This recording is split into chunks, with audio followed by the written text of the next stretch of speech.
खेती रहेछ है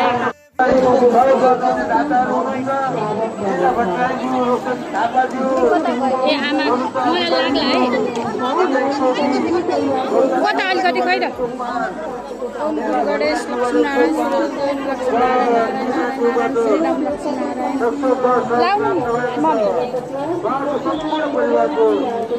बोलेन त सबै आमा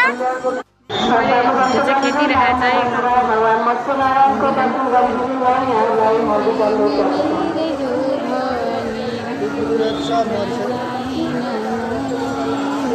चामल म आमा त्यो आमा अघि सबैदिन पर्यो अलिअलि माछा कसरी खेल्नु किन्दा